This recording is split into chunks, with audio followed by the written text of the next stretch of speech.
I wasn't supposed to see Nelson like that. If I had come home 5 minutes later, if I hadn't forgotten my headphones, if the hallway light hadn't flickered exactly when it did, none of this would have happened. But life doesn't work on ifs. It works on timing. And that night, my timing was terrible. Or perfect, depending on how you look at it. I'm Omar, 24, working a remote customer support job that mostly involves pretending I understand people's Wi-Fi problems while drinking way too much coffee. I live in a small apartment complex that sits somewhere between cozy and questionable. The walls are thin, the elevator groans like it's fighting for its life, and the hallway carpet has probably seen things no carpet should ever see. But rent was cheap, the internet was decent, and most importantly, my neighbor Nelson lived across the hall. I noticed Nelson the day he moved in. You know how some people just carry this quiet gravity around them? Like the room adjusts when they enter, even if they're not trying to be noticed? That was Nelson. Tall, dark hair always slightly messy, tattoos that peeked out from under his sleeves like unfinished sentences, and this calm expression that made him seem older than he probably was. He didn't talk much, didn't blast music, didn't have friends over constantly like half the people in the building. Mostly, he kept to himself, which somehow made me notice him even more. Our first interaction was painfully normal. I was struggling with grocery bags, one of them ripping dramatically like something out of a sitcom, when Nelson opened his door at the exact wrong moment and watched an apple roll past his feet. He picked it up, held it out, and gave me a small smile. "You dropped this." That was it. 2 words. But his voice was low and warm in a way that lingered longer than it should have. After that, we settled into neighbor familiarity. The nod in the hallway, the occasional hey. Once, he helped me jumpstart my car in the parking lot without making it a big deal. Another time, I held a package for him when he was at work. We existed in each other's orbit without fully crossing into friendship. Still, I thought about him more than I should. Not in some dramatic rom-com way, just quiet curiosity, like wondering what music he listened to when no one was around, or what his life looked like outside the fragments I saw. And then there was the night everything shifted. It was a Thursday. I remember because Thursdays were my late gaming nights with friends, which meant energy drinks, yelling at strangers online, and absolutely wrecking my sleep schedule. Around 11:30 p.m., I realized I'd left my noise-canceling headphones in my car. Normally, I would have ignored it, but my teammates were already roasting me in voice chat. So I sighed, grabbed my keys, and stepped into the hallway. The building was quiet. That specific kind of late-night quiet where every sound feels louder than it should. My footsteps muffled into the carpet. The distant hum of someone's TV behind closed doors. The elevator rattling somewhere far above. I locked my door, turned, and froze.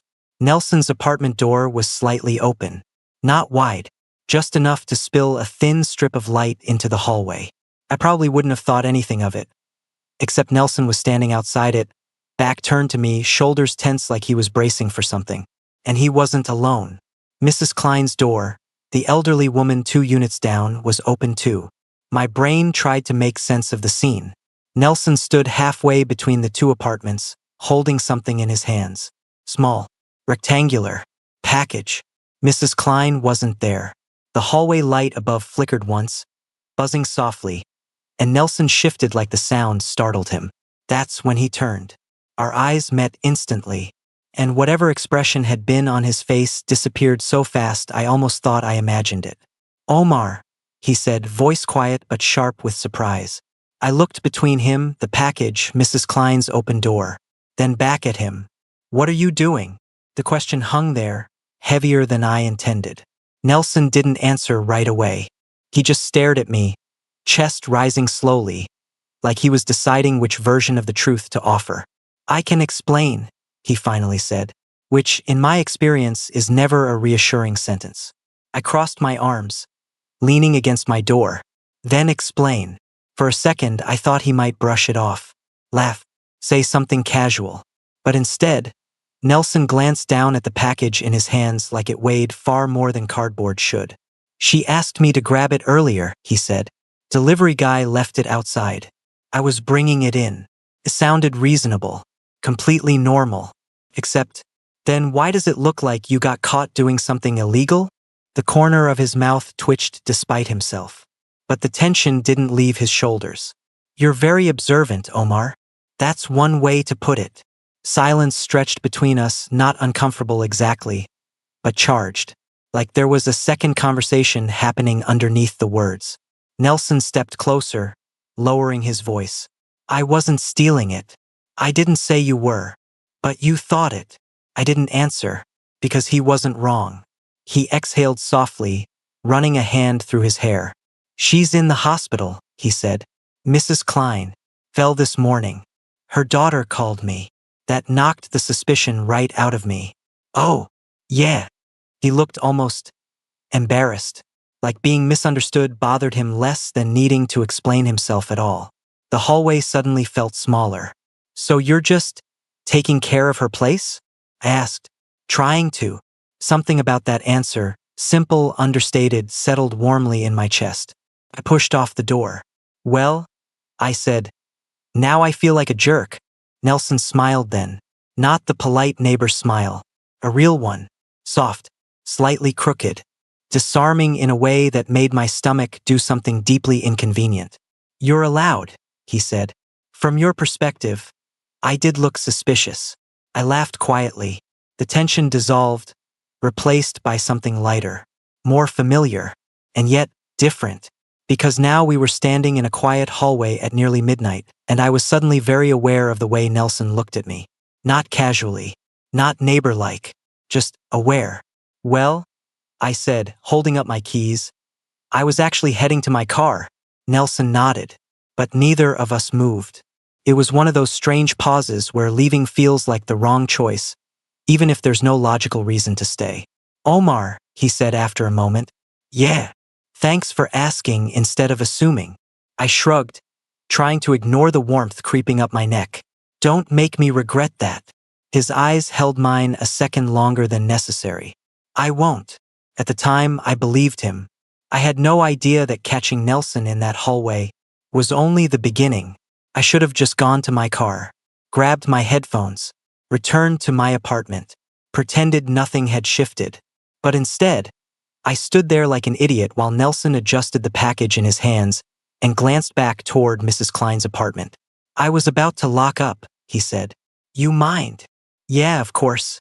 I stepped aside, watching as he moved with easy familiarity inside her place. He didn't hesitate like someone snooping.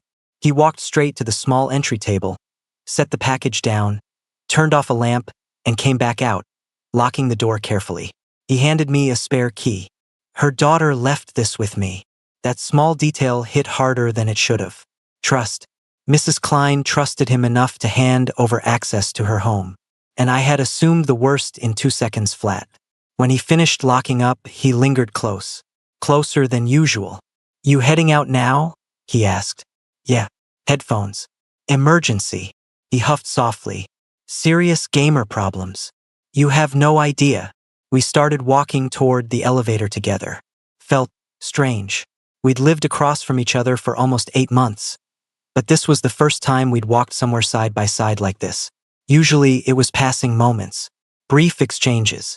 Now the quiet didn't feel awkward. Felt intentional. The elevator arrived with its usual dramatic groan. We stepped in and the doors slid shut behind us. "What were you really thinking back there?" I glanced at him. "About what?" "When you saw me." He wasn't defensive, just curious. I hesitated, then sighed. "I thought you were stealing from a 78-year-old woman." He barked out a quiet laugh. "Brutal. You looked guilty." I looked startled. Same thing. The elevator dinged at the lobby level, but neither of us stepped out immediately. "You always assume the worst?" he asked, softer now. I met his eyes. "No," I admitted. "Just sometimes." His gaze held mine for a second longer than it should have. "Good to know," he murmured. We stepped out together into the empty lobby. The glass doors reflected us side by side, and for a weird second, I noticed how natural we looked standing there, like we'd been doing this for years. Outside, the night air was cool and quiet. The parking lot lights cast long shadows across the pavement. My car was near the far end. Nelson's truck was parked 2 spots away. He stopped when we reached the vehicles. I'll let you get back to saving your virtual world, he said. I unlocked my car but didn't open the door yet. Hey, Nelson. Yeah. I don't know what possessed me. Maybe it was the late hour. Maybe it was the way he'd looked at me in the elevator. Maybe it was the fact that this was the longest real conversation we'd ever had. You want to come up after? I asked casually. I've got beer. There was a pause. A small one, but noticeable. You inviting me out of guilt? He asked. Maybe a little. He studied my face, like he was searching for something underneath my words. And the other part? I swallowed. Maybe I just realized I don't actually know my neighbor. Something changed in his expression then. Not dramatic, just softer. I'll take the beer, he said. My stomach did that inconvenient flip again. Cool. We grabbed our things and headed back inside together. This time, the elevator ride felt different. Quieter. Charged. When we stepped onto our floor, the hallway lights flickered again. That same faint buzz overhead. I unlocked my apartment and stepped inside. Nelson followed. And suddenly, having him in my space felt surreal. My apartment wasn't messy, but it wasn't exactly guest-ready either. A hoodie tossed over the couch. Controller on the coffee table. Empty energy drink can near my desk. Nice setup, he said, glancing around. You're legally not allowed to judge. I wouldn't dare. I grabbed 2 beers from the fridge and handed him one. We sat on opposite ends of the couch at first. Safe distance. Neutral territory. The TV cast soft light across the room, but neither of us turned it on. So, he said after a sip, how long have you lived here? Almost a year. And you've barely talked to me. I shrugged. You don't exactly look approachable. His eyebrows lifted. Excuse me? You have this intense thing going on. He leaned back, amused. Intense. In a good way, I added quickly. He watched me over the rim of his bottle. You were easier to read tonight, he said. How?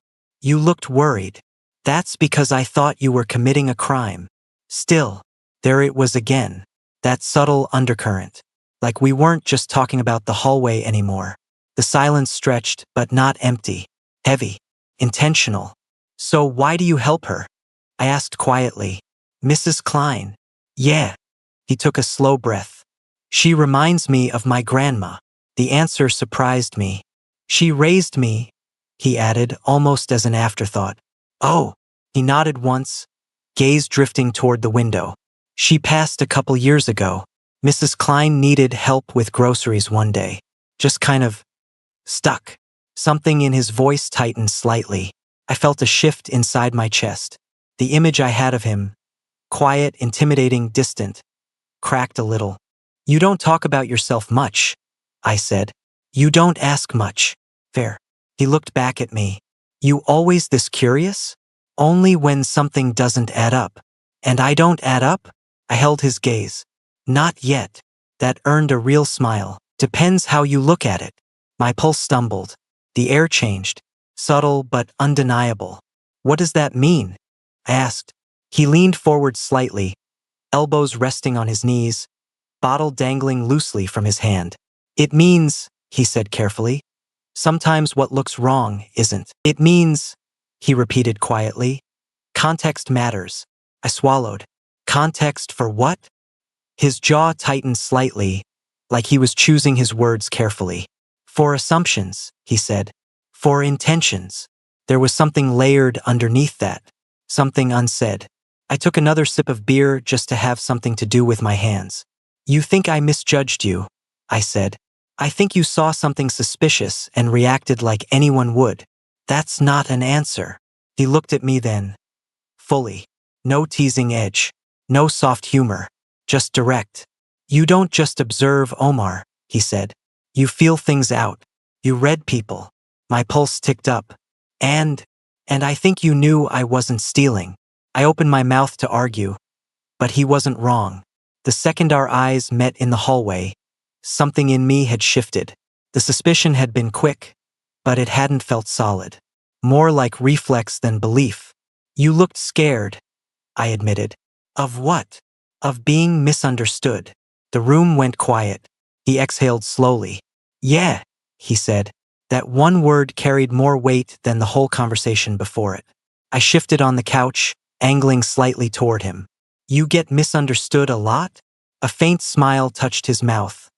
Not amused, not bitter, just honest. Enough. I wanted to ask more. About his grandma. About why he kept to himself. About what had shaped that guarded calm he wore like armor. Instead, I said, "You don't have to." He held my gaze. Have to what? Do everything alone. The words slipped out before I could second-guess them. His expression softened in a way that made my chest ache. You invited me up for beer, he said. Yeah. You sure that's all this is? My heart slammed once, hard. What are you asking? I countered. His eyes dropped again, brief, almost imperceptible, then back to mine. I'm asking, he said slowly, if you're still assuming the worst. The air thickened, because now I knew. He wasn't talking about Mrs. Klein. He wasn't talking about stealing. He was talking about this. About us. I set my beer down on the coffee table, fingers slightly unsteady. I don't think this is the worst, I said carefully. His breathing shifted. Barely. But I noticed. You think it's wrong? He asked. The word hung heavy. Wrong. Like a challenge. Like a confession. I searched his face. The tension in his jaw. The vulnerability hidden behind that steady composure. You think it is? I asked back. He didn't answer immediately. Instead, he leaned back slightly, just enough to look at me fully. Growing up, he said, voice lower now, steadier. I learned to be careful. Careful how? With what people see. That hit deeper than I expected. You're not exactly subtle, I said lightly, trying to ease the intensity. A corner of his mouth lifted. I'm trying. I huffed out a quiet laugh. Then the silence returned. But it wasn't awkward. It was charged. Alive. You caught me tonight, he said again. Yeah. Looking like I was doing something wrong. I nodded. And now? He asked. I held his eyes. Now I think you were doing something right. The reality of it all settled in. This wasn't some random moment with a stranger. This was Nelson, the guy whose footsteps I recognized through the wall. The guy who brought groceries to Mrs. Klein. The guy who had quietly existed in the periphery of my daily life for months. And now he was here. What changed tonight? I asked. He didn't answer right away. Instead, he looked at me with that steady, thoughtful expression I was starting to understand better. You saw me, he said simply. I've always seen you. Not like that. I frowned slightly. In the hallway, he continued. You didn't look at me like the quiet neighbor. You looked at me like a person you were trying to understand. The sincerity in his voice hit deeper than I expected. That's kind of how I look at most people, I said. Not everyone notices. I bumped his shoulder lightly. You're more noticeable than you think. That earned a soft huff of amusement. I spent a long time trying not to be. Something in my chest tightened at that. Well, I said gently, you're bad at it. He smiled at that, a real one, eyes crinkling slightly. Good, he said. The quiet stretched again, but this time it felt comfortable enough that I let my head tip back against the couch. So what now? I asked. That question lingered between us. Not heavy, just real. We don't have to decide everything tonight, he said. Relief flickered through me. Thank God. But, he added, I'd like to not pretend that didn't happen. Agreed. And I'd like to take you out. That caught me off guard. Out. Dinner. Coffee. Something that doesn't involve suspicious hallway encounters. I laughed. That sounds very normal. I'm capable of normal. Jury's still out. He nudged my leg with his. You in? I pretended to think about it for a second. Yeah, I said. I'm in. The smile he gave me then was small but unmistakably relieved. Like he'd been holding that breath for a while. We sat there a bit longer, talking about nothing important. Work complaints, terrible parking situations. Mrs. Klein's cat that apparently hated everyone except Nelson. Felt easy. Natural.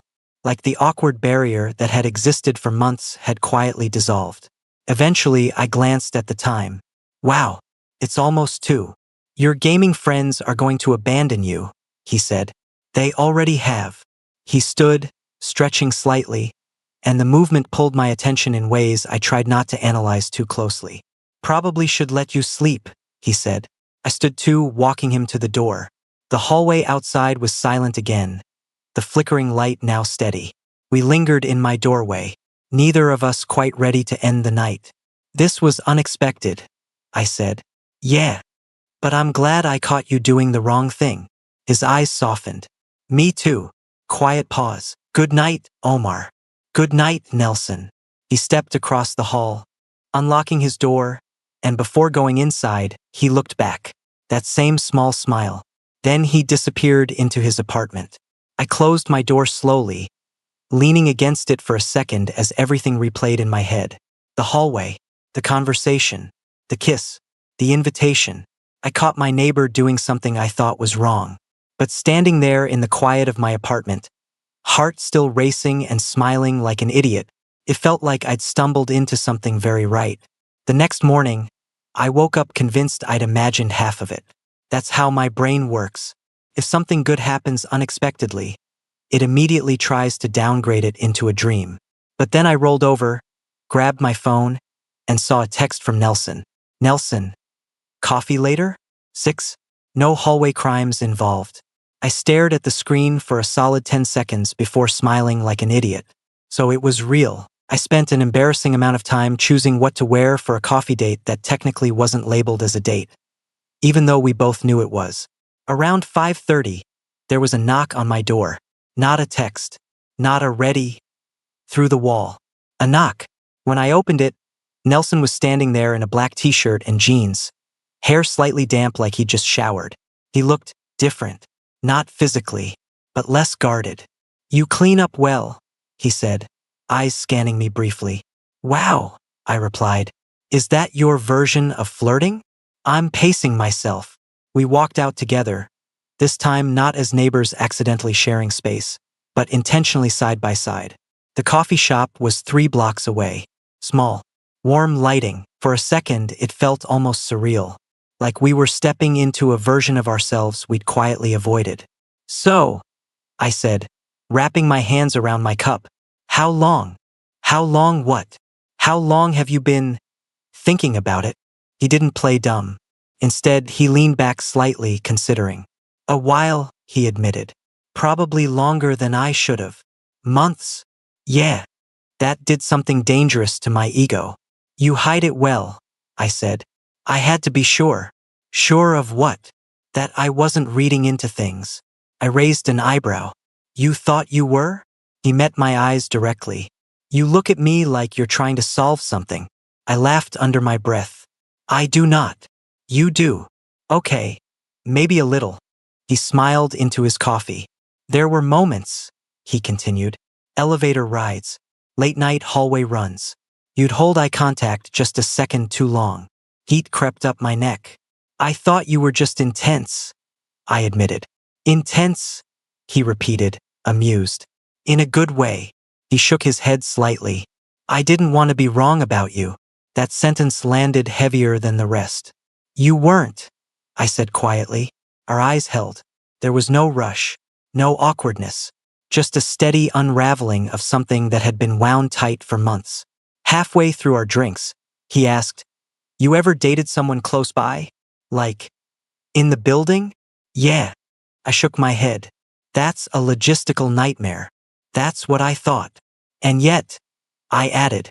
"And yet," he echoed. There was something honest about the way we talked, like neither of us was trying to oversell it. No dramatic promises, no sweeping declarations, just 2 guys acknowledging that something real had been building quietly between them.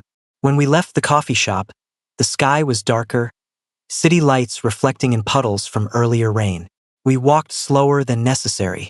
When we reached the apartment building, Nelson didn't immediately go inside. Instead, he stopped just before the entrance. "You nervous?" he asked. "About what?" "People knowing." I considered that. "About us." He nodded. I shrugged lightly. "It's not illegal."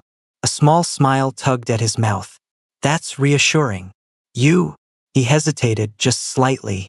"I've spent a lot of time not advertising things," he said. "Because?" He looked down briefly, then back at me. Because sometimes it's easier to let people assume. The vulnerability in that admission made me step closer without thinking. You don't have to assume anything with me, I said quietly. His eyes softened. You still think I was doing the wrong thing? He asked softly. I smiled. No. He squeezed my hand once before letting go as we stepped inside. The elevator ride up felt lighter this time. When we reached our floor, we didn't rush apart. We walked down the hallway together like we had every right to. At our doors, we paused. Dinner tomorrow? He asked. Look at you planning ahead. I'm trying to be normal. You're doing okay. Good night, Nelson. As I stepped into my apartment, I realized something. I hadn't just caught my neighbor doing the wrong thing. I caught him in the middle of being careful. And for the first time, he wasn't anymore. Dating your neighbor sounds cute in theory. In reality, it means you can hear when he drops something in his kitchen at 7 a.m. It means you know exactly when he gets home because his truck engine has this distinct low rumble. And it definitely means that when things feel off even slightly, there's no real escaping it. The first week after coffee was easy. Too easy. Dinner turned into late-night talks. One night, about 10 days after the hallway incident, Nelson was at my place again.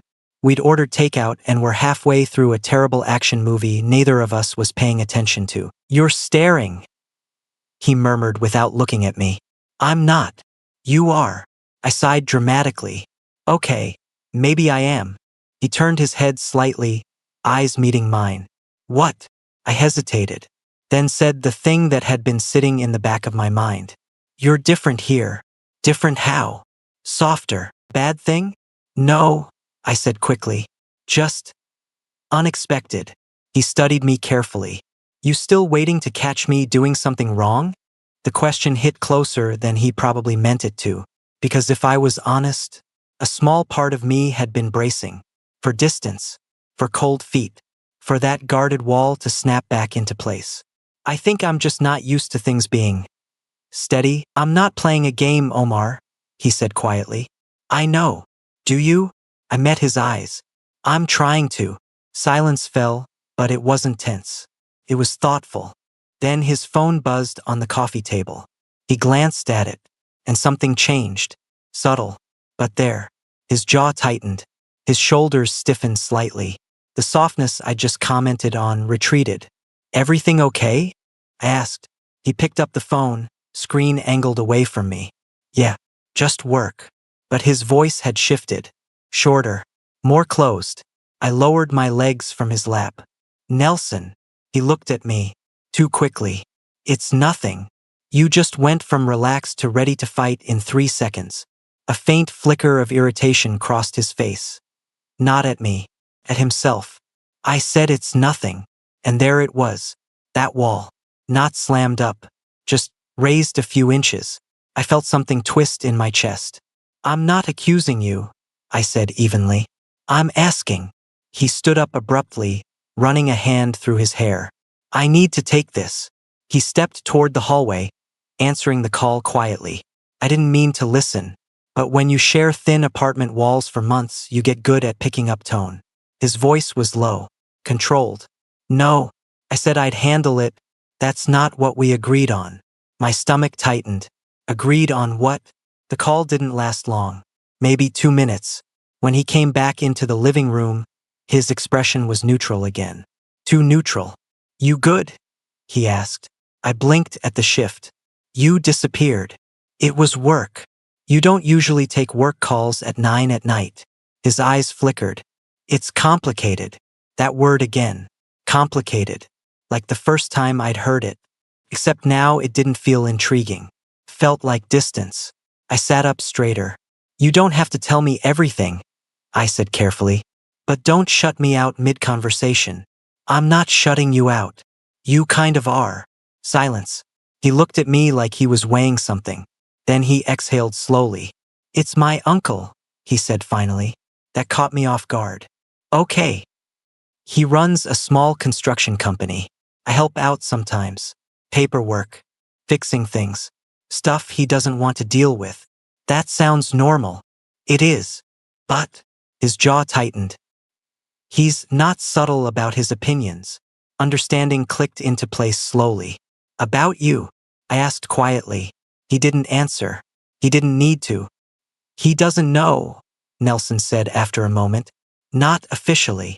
But he suspects. A faint nod. And he doesn't like it. There it was. The thing he'd been careful about. The reason he didn't advertise. The reason he hesitated outside the apartment building. I'm not ashamed, he said quickly, like he needed me to know that. I didn't think you were. I just… He stopped, frustrated. It's easier not to make it a thing. I stood, walking toward him slowly. It already is a thing, I said gently. He met my eyes. Because of me? Because of us. The word hung there. He swallowed. You think I'm pulling away. I think you get scared when it stops being hypothetical. That landed. He didn't argue. Instead, he stepped closer. Not defensive. Not distant. Just honest. I don't want to mess this up, he admitted. You're not. But if it gets messy, it might, I interrupted softly. That's not a reason to pretend it's not happening. He searched my face, looking for hesitation, for regret. I didn't give him any. I caught you in the hallway thinking you were doing something wrong, I said. Turns out you were helping someone. His expression softened. Maybe, I continued, this just looks scary because it matters. The tension in his shoulders eased slightly. He reached for my hand, not hesitating this time. I don't want to hide you, he said quietly. I'm not asking you to fight anyone. I know. We stood there in the middle of my living room, hands linked, something unspoken settling between us. Not perfect, not dramatic, just real. Next time, I said gently, don't disappear on me. He nodded. Next time, don't assume I'm pulling away. Deal. He was scared of losing something he finally wanted to keep. Things didn't blow up. They didn't spiral. They just shifted. After that night, something between us settled into a steadier rhythm. Not perfect. Not dramatic. Just honest. Nelson didn't pretend his uncle didn't exist. I didn't pretend I wasn't aware of the tension hovering around that part of his life. But it stopped feeling like a threat and started feeling like something we were navigating together. A few days later, I caught him doing something else I wasn't expecting. It was Saturday morning. I stepped into the hallway with a trash bag in one hand and nearly collided with Nelson standing outside Mrs. Klein's door again. Only this time, he wasn't holding a package. He was holding flowers. I blinked. You branching out into burglary and romance now? I asked. He looked over his shoulder, smiling slightly. She's coming home today. Oh, her daughter called. Thought the place could use something fresh. The flowers weren't fancy. Just simple yellow daisies wrapped in brown paper. But something about the image hit me harder than it should have. You do this often? I asked. Help people? Yeah. He shrugged lightly. If I can. I leaned against the wall, watching him unlock the door. Hey, Nelson. He glanced back. Yeah. You know that night I saw you out here? Hard to forget. I really thought you were doing something wrong. He raised an eyebrow. We've established that. I smiled faintly. I think I just didn't understand you yet. He stepped inside briefly, placing the flowers in a glass of water on the kitchen counter. When he came back out, he locked the door again carefully. And now? He asked. Now I think you just don't like being watched. He studied me for a second. That's not entirely wrong. Why? He leaned back against the wall across from me, mirroring my posture. When you grow up in a house where people are always waiting for you to mess up, he said quietly, you learn to keep things close. The honesty in his voice caught me off guard. Your uncle? I asked. Among others. I didn't press further. Instead, I stepped closer, lowering my voice. I'm not watching you to catch you slipping. I know. Then why do you still look like you're bracing sometimes? He hesitated, because he knew I was right. I guess, he said slowly. I'm not used to someone sticking around once they see everything. That hit deeper than he probably intended. Everything, I repeated. The quiet parts, the complicated parts, the not so easy to explain parts. I held his gaze. You think I'm here for the simple version of you? He didn't answer immediately, which was answer enough. I reached for his hand. Not in some dramatic gesture, just steady. Nelson, I said softly, I caught you doing something I thought was wrong. He gave me a small smile. Yeah. And every time since then, you've just been decent. His smile faded into something more serious. You make that sound rare. It kind of is. The hallway light flickered again overhead, casting brief shadows across his face. You're not wrong to be careful, I continued. But don't confuse careful with hiding. He exhaled slowly. I don't want to hide. Then don't. Footsteps echoed from the stairwell at the end of the hall. Mrs. Klein's daughter appeared first, followed by Mrs. Klein herself, moving slowly but steadily with a cane. Nelson immediately stepped forward. Welcome back, he said gently. Mrs. Klein beamed at him. You kept my plants alive? Mostly. She laughed, patting his arm.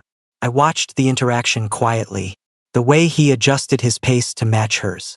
The way he didn't make a big show of helping, just did it. And something settled fully in my chest right then. I hadn't caught my neighbor doing the wrong thing. I caught him in a moment of vulnerability. In the split second before he knew how I'd interpret him. And instead of shutting me out after that night, he let me in. Later that evening, we sat on my balcony, city lights blinking below us. You know, I said, resting my elbows on the railing, if I hadn't forgotten my headphones that night. Yeah? He asked. I don't know how long we would have kept pretending. He stepped up beside me. We were terrible at pretending. True. He nudged my shoulder lightly. You always this observant? Only when it matters. A comfortable silence settled between us. Then he said quietly, I'm glad you asked instead of assuming. I looked at him. I almost didn't. Why did you? I thought about that. About the split second in the hallway. The way his face had looked, not guilty but caught off guard. I think, I said slowly, I wanted to understand before I judged. He held my gaze. That's not something everyone does. I smiled faintly. Well, guess you picked the right neighbor. He laughed softly. And then, more seriously, I'm not perfect. I didn't sign up for perfect. I've got baggage. Everyone does. He studied me like he was still trying to find the catch. I'm serious, Omar. So am I. The city hummed below us. Cars passing. Distant sirens. Normal life moving forward. You caught me doing the wrong thing, he said. I shook my head gently. No, I corrected. I caught you being human. His expression shifted at that. Not guarded. Not careful. Just us. Standing on a small balcony in a slightly questionable apartment complex. Knowing that sometimes the thing that looks wrong at first glance is just a story you haven't heard yet. And I'm really glad I stayed long enough to hear his.